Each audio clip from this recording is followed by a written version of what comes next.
Salut, bonne journée, comment ça va?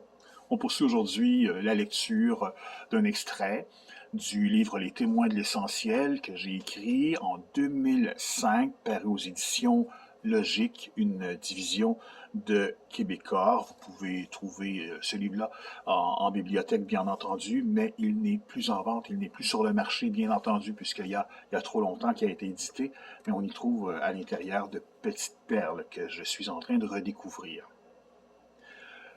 Je suis en train donc de lire le texte sur Claude Ryan, des entrevues qu'il m'a accordées.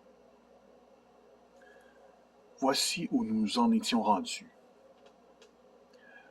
À 20 ans, en 1945, après 2 ans d'études supérieures, il devient donc secrétaire général de l'Action catholique, un mouvement institué par les évêques canadiens.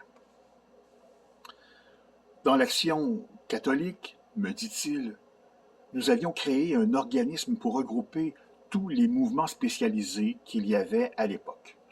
Jeunesse agricole, jeunesse étudiante, jeunesse ouvrière, jeunesse indépendante. On avait créé un organisme pour regrouper et rapprocher ces mouvements-là. On m'a demandé d'être le secrétaire. J'y suis allé à titre de stagiaire. À la fin de l'année, on m'a demandé si je voulais rester encore. J'ai accepté. J'ai renouvelé mon engagement année après année pendant 17 ans. En même temps, je me suis engagé dans le mouvement à titre personnel, particulièrement dans la jeunesse indépendante catholique, comme militant et comme président à différents niveaux, se souvient-il. Claude Ryan trouve à l'Action catholique une liberté d'action où il expérimente, où il exprime, dis-je bien, j'ai été dérangé par une petite cloche, où il exprime sa pensée en toute franchise, où il est écouté et peut transmettre un message spirituel. Cela lui plaît beaucoup. En août 1948, il participe à Rome au Congrès international de l'Action catholique. Il en profite pour se faire de nouveaux contacts. En 1950, il y retourne pour le Congrès de l'apostolat laïque.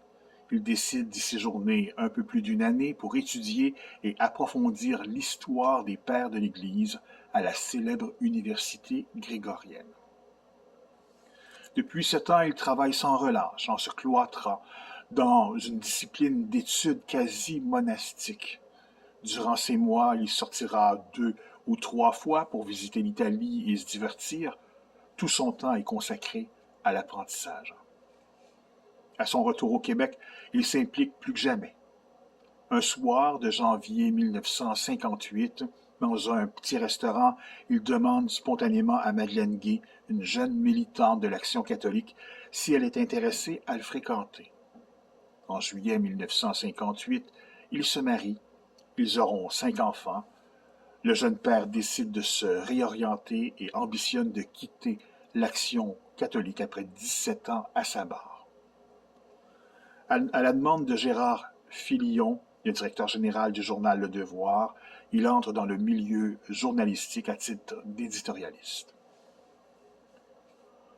En 1961, il n'y avait pas très longtemps que j'étais à la commission parents et que ce poste prenait de plus en plus de mon temps et me détachait du devoir. J'ai rencontré Claude Ryan pour la première fois. Je lui ai proposé de venir au devoir en lui expliquant qu'il ne pouvait passer sa vie dans le secrétariat de l'Action catholique.